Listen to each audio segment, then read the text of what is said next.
शालिनी उबलीकर, आप लोगों की फेवरेट टीचर। और आज मैं आप लोग को सिखाने जा रही हूँ हिंदी दुर्लभ भारती 7वीं कक्षा के बच्चों के लिए। आप लोगों का ये जो 5वीं कविता है ना, आप लोगों की बसंत गीत, इसको मैंने एक्सप्लेन कर दिया है। और आज मैं आप लोगों को देने वाली हूँ इसके वर्कबुक के क्वेश्चंस एंड आंसर्स। ओके, तो अभी यही मेरे पास है वर्कबुक भाई, मैं इसी में के आंसर्स दे रही हूँ आप लोगों को। ठीक है, तो बसंत गीत ये जो कविता है इसका यहाँ पर शॉर्ट में एक्सप्लेनेशन दिया हुआ है। और ये एक बार मैं कविता आपको रीड करके बताती हूँ, ताकि आप लोगों का रीडिंग करने में बहुत प्रॉब्लम होता है। इस वजह से आप लोगों को लेसन्स पोएट्री समझ में नहीं आते, तो इसके लिए मैं पहले रीड करके बताती हूँ, फिर उसके बाद हम लोग करेंगे क्वेश्चंस एंड आंसर।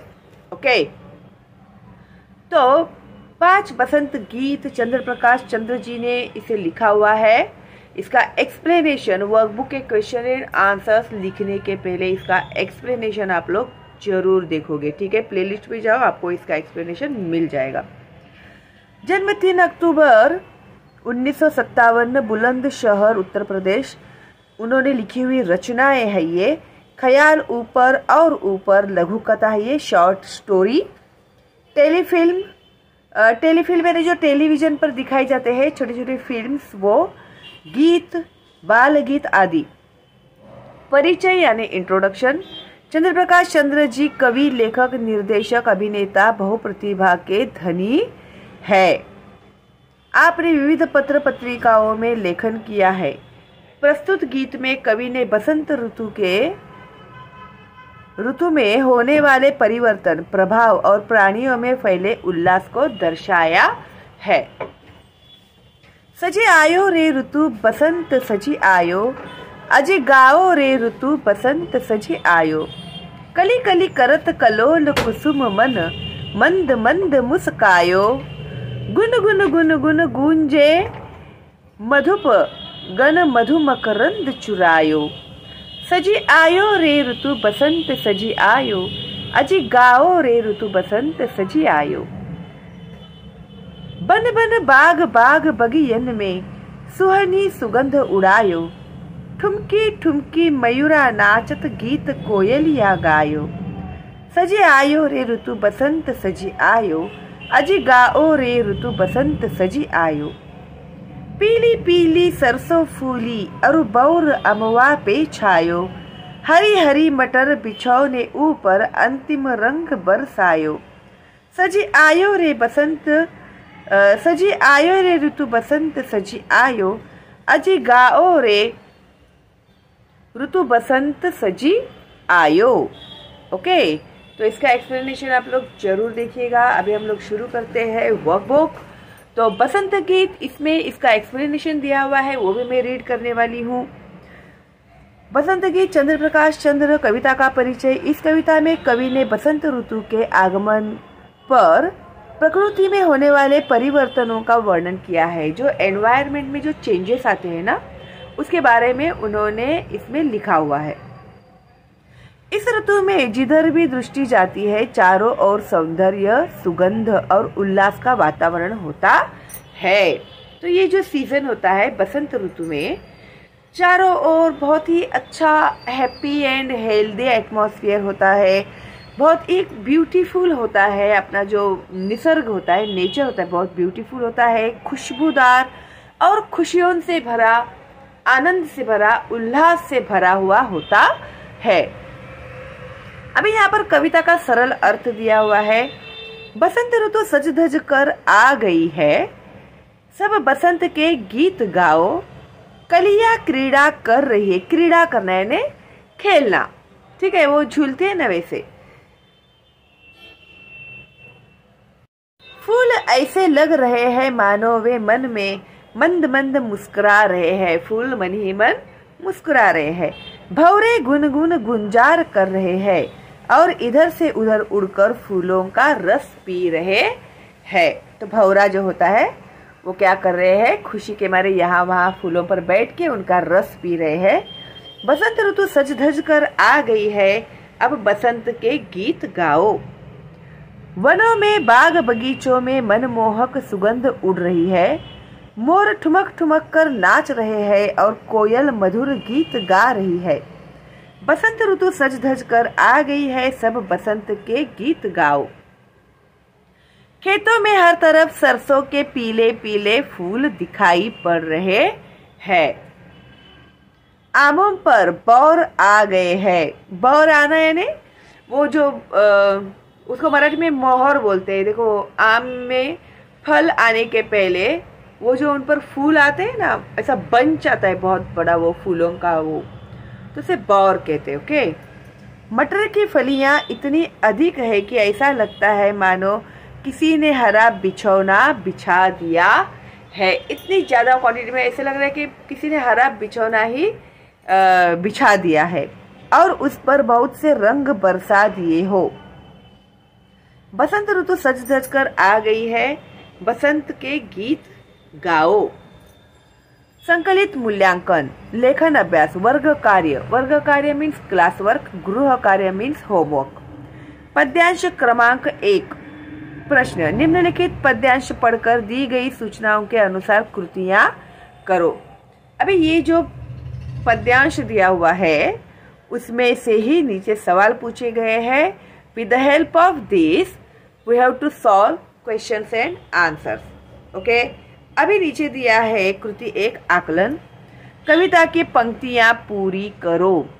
अभी तुम लोगों को है ना यहाँ पर कविता दिया है और उन्होंने कहा है कि कविता की पंक्तियां पूरी करो। तो ये जो स्टेंजा है इसे पूरा करने के लिए कहा है। कली कली से लेके चुरायो। अभी यहाँ पर है ना, कली कली करत कलोल कुसुम मन मंद मंद मुस्कायो, गुन गुन गुन गुन गुंजे मधुप गन मधु मकरंद चुरायो। ठीक है। अभी ये लिखना है आप लोगों को अच्छे से देख के, without doing any grammatical mistake देखना है और लिखना है।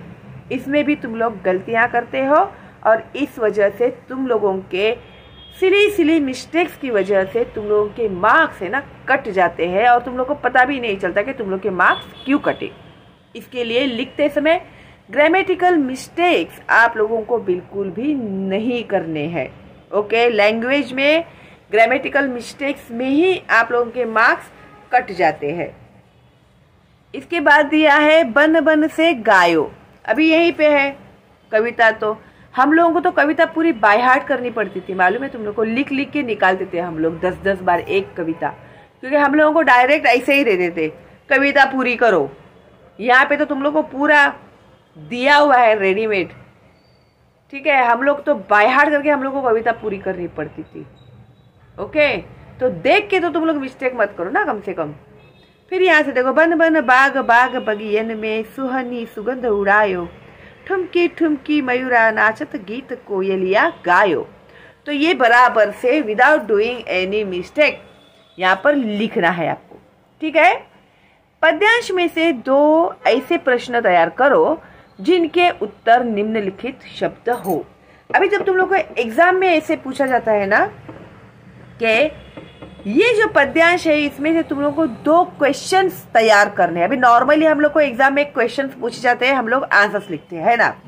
लेकिन यहाँ पर इन्होंने जो शब्द दिए हुए हैं उसका आंसर, ऐसा क्वेश्चन हम लोग को तैयार करना है कि जिसका आंसर ये आए, सुगंध और बसंत। तो आप लोगों को सवाल तैयार करना है। ठीक है। इस कविता में ही आपको सवाल तैयार करना है। जैसे, वनों में बागों में क्या उड़ती है। वनों में बागों में क्या उड़ती है? सुगंध, खुशबू। ये है इसका आंसर। तो हम लोगों को क्वेश्चन तैयार कर। ठीक है। बसंत, कौन सा ऋतु सजकर आया है? कौन सा ऋतु? बसंत। हो गया क्वेश्चन तैयार। ठीक है। तो तुम लोग का प्रॉब्लम क्या होता है ना, यहाँ पर क्या पूछा है वही समझ में नहीं आता तुम लोग को। क्वेश्चन में क्या करने के लिए कहा है, इसके लिए तुम लोग गड़बड़ा जाते हो और समझ में नहीं आता तुम लोगों को। ओके। तो सबसे पहले ये समझना जरूरी है कि क्या पूछा है क्वेश्चन पेपर में, उसके बाद तुम लोग आंसर लिख सकते हो। अगर क्वेश्चन क्या पूछा है वही समझ में नहीं आएगा तो आंसर कैसे लिखोगे ना। और वही मैं समझाती हूँ तुम लोगों को मेरे लेक्चर्स में। ठीक है, तो मिस मत करना, बिल्कुल भी एक भी लाइन मिस मत करना। ठीक है, अभी यहाँ पर दिया है 3 निम्नलिखित प्रश्नों के उत्तर एक वाक्य में लिखो। बसंत ऋतु आने पर मधुप क्या करते हैं? मधुप यानी भौरे, मधुप यानी भौरे। तो बसंत ऋतु आने पर मधुप क्या करते हैं? तो बसंत ऋतु आने पर मधुप गुनगुन करते इधर से उधर उड़कर फूलों का रस पीते हैं। ओके, अभी यही लाइन तुम लोगों को कविता में भी है। ये देखो, मधुप गन मधु मकरंद चुरायो, मकरंद यानी हनी, मध। ठीक है, ये जब मैंने कविता का एक्सप्लेनेशन किया है पूरा डिटेल में बताया आप लोग को। ठीक है, उसके बाद सेकंड क्वेश्चन है, सुहानी सुगंध कहाँ उड़ती है? सुहानी सुगंध वनों में बागों में उड़ती है। मोर और कोयल क्या करते हैं? मोर ठुमक ठुमक कर नाचता है और कोयल गीत गाती है। बसंत आने पर सरसों और आम में क्या परिवर्तन आता है? बसंत आने पर सरसों पर पीले पीले फूल और आमों में बौर आ जाते हैं। ओके, तो इस तरह से तुम लोगों को आंसर्स लिखने हैं। इन लोगों ने तुम लोगों को एक एडिशनल क्वेश्चन दिया है कि कुसुम कैसे मुस्कुरा रहे हैं। कुसुम होता है यानी फूल, कुसुम समानार्थी शब्द, फूल अगर आया तो फूल का समानार्थी शब्द आएगा कुसुम। ठीक है, तो कुसुम कैसे मुस्कुरा रहे हैं? कुसुम मंद मंद मुस्कुरा रहे हैं। तो कुसुम मंद मंद मुस्कायो, कुसुम मन मंद मंद मुस्कायो। ठीक है, तो याद रखना, कुसुम आया समानार्थी शब्द में तो फूल लिखो, फूल आया है समानार्थी शब्द लिखो बोलेंगे तो कुसुम लिखो। ठीक है, उसके बाद 4 निम्नलिखित शब्दों के लिए पद्यांश में प्रयुक्त शब्द ढूंढकर लिखो। अभी प्रयुक्त शब्द ढूंढकर लिखो में क्या दिया है? क्रीड़ा, क्रीड़ा के लिए कविता में कौन सा शब्द यूज किया है इन लोगों ने? क्रीड़ा यानी खेलना, खेल के लिए कौन सा शब्द यूज किया है कविता में? तो कलोल यूज किया है, कलोल। ये देखो, कलोल। उसके बाद है भौरा, भौरा के लिए मधुप, उपवन बघियन, मोर मयूरा। ओके, मोर के लिए मयूरा यूज किया है। उसके बाद है कृतिदोन व्याकरण शब्द संपदा। 1, पद्यांश में प्रयुक्त लययुक्त जोड़ियां चुनकर लिखो। लययुक्त जोड़ियां मतलब राइमिंग वर्ड्स। मुस्कायो, चुरायो, उड़ायो, गायो, पद्यांश में क्या चाहिए अपने को? मुस्कायो, चुरायो, उड़ायो, गायो। ओके, उसके बाद दिया है निम्नलिखित शब्दों के समान अर्थ वाले शब्द लिखो। समान अर्थी शब्द: बसंत, मधुमास, कुसुम, फूल, बन, वन, जंगल, मधुप, भौरा। ओके, इसके बाद नीचे सरल अर्थ पद्यांश की निम्नलिखित पंक्तियों का सरल अर्थ लिखो। कली कली करत कलोल कुसुमन मंद मंद मुस्कायो, गुन गुन गुन गुन गुंजे मधुप घन मधु मकरंद चुरायो। अभी कली कली करत कलोल, ये देखो यहाँ पर ही है। ठीक है, सरल अर्थ दिया है ना कविता का, इसके लिए रीड किया करो। तो इसमें क्या है? कलियां क्रीड़ा कर रही है, फूल ऐसे लग रहे हैं मानो वे मन में मंद मंद मुस्कुरा रहे हो। भौरे गुनगुन गुंजार कर रहे हैं और इधर से उधर उड़कर फूलों का रस पी रहे हैं। ठीक है, तो यही आप लोगों को लिखना है सरल अर्थ में। ठीक है,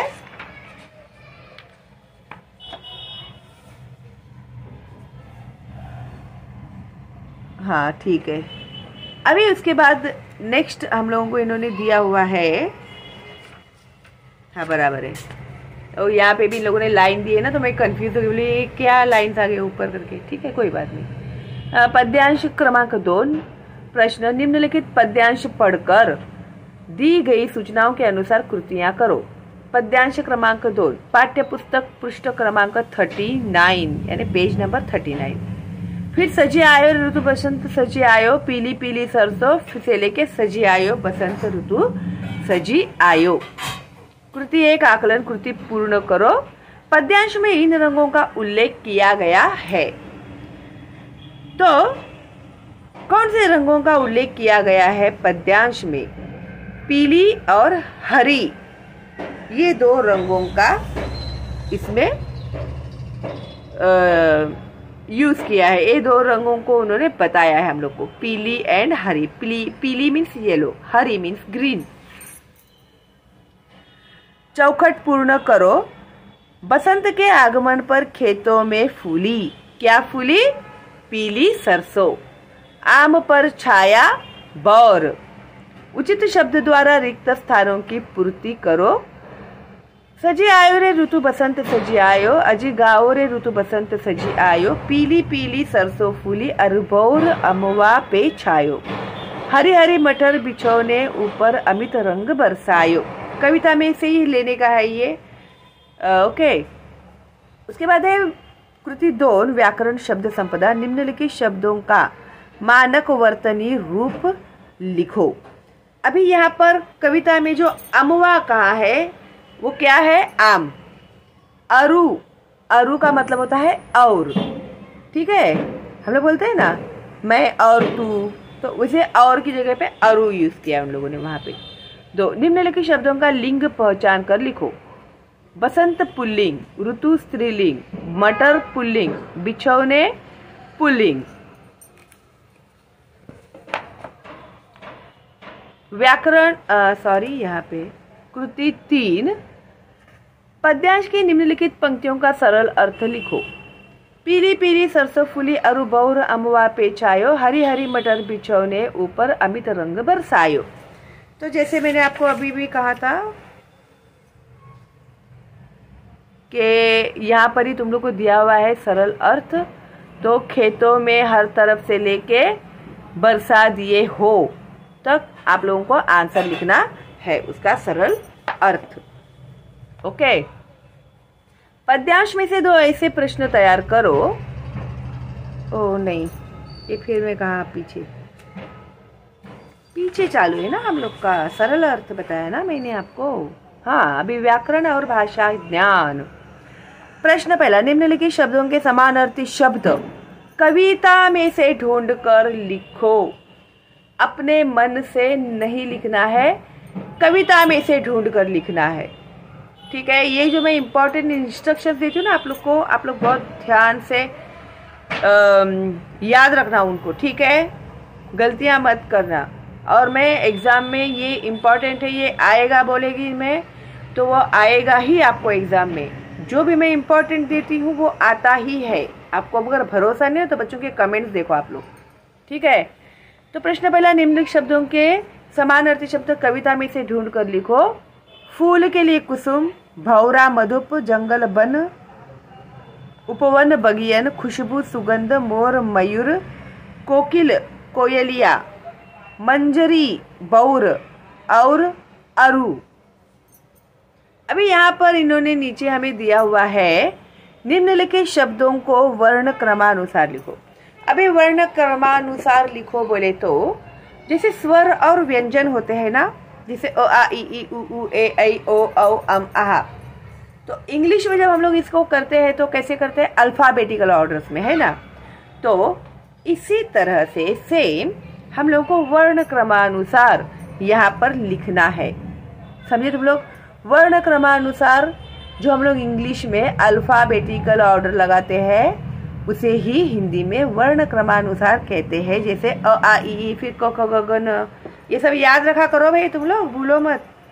ऐसे इसी में से हम लोग को भी वर्ण क्रमानुसार लिखना है। तो पहले अमित आएगा, फिर कली, ओके, फिर ल ला ली ली लू लू ले ले लो लो आता है ना, तो कली पहले आएगा, फिर लो बाद में आएगा। ओके, एस रूल सब सेम है। जैसे इंग्लिश राइमिंग वर्ड्स करते हो, सॉरी इंग्लिश में अल्फाबेटिकल ऑर्डर लगाते हो, उसी तरह से इसमें भी लगाना है आपको। फिर कोयलिया, को कम का है ना, गाओ, गुन, नाचन, बगियन, बसंत, अभी बगियन, ओके, क ख ग ग न, फिर ग पहले आता है, स बाद में आता है ना, इसके लिए बसंत। फिर मधु, रंग, सजी, सरसों, सुहानी। तो इस तरह से अल्फाबेटिकल ऑर्डर में इसे लगाना है आपको। प्रश्न, निम्नलिखित प्रश्नों के उत्तर दो। ऋतु बसंत किस प्रकार आई है? तो ऋतु बसंत सज धज कर आई है। हरी मटर की फलियां किसके समान लग रही है? किसके समान लग रही है? किसी ने हरा बिछौना बिछा दिया हो ऐसे लग रही है, हरे बिछौने के समान लग रही है। ओके। फिर समूह चर्चा में ग्रुप डिस्कशन, बसंत ऋतु में वातावरण में होने वाले परिवर्तनों पर चर्चा करो। तो ये डिस्कशन करने के लिए आप लोगों को इन्होंने कहा हुआ है। कुछ है क्या भाई बचा हुआ पीछे? नहीं है। चंदा मामा की जय। मैंने ऑलरेडी इसके क्वेश्चन एंड आंसर्स अपलोड कर दिए हैं। पता नहीं ये बसंत ऋतु मुझे याद क्यों नहीं आ रहा मैंने अपलोड किया है कि नहीं। ठीक है, कोई बात नहीं। तो ये देखो भाई, चंदा मामा की जय के सारे आंसर्स अपलोडेड है, इसके आगे के भी लेसन्स के अपलोडेड है। ठीक है, रहस्य के भी अपलोड किए हैं मैंने, और इसके आगे जो है अभी जल्दी ही मैं अपलोड करती हूँ। ये क्या है भाई? ये अपलोड करना है शायद मुझे, हम चलते सीना तान के। ओके, तो ये मैं जल्दी ही अपलोड करती हूँ आप लोगों के लिए। ठीक है, तो फटाफट सब्सक्राइब करना। लाइक नहीं देते तुम लोग, लाइक नहीं दोगे तो फिर देखो, फिर मैं नाराज हो जाऊंगी आप लोगों से। ठीक है, तो फटाफट लाइक दिया करो मुझे। ओके, तो फॉरवर्ड करो ज़्यादा से ज़्यादा बच्चों को, ज़्यादा से ज़्यादा बच्चों तक पहुंचने दो मेरे वीडियोस। ठीक है, चलो then, all the best and bye bye.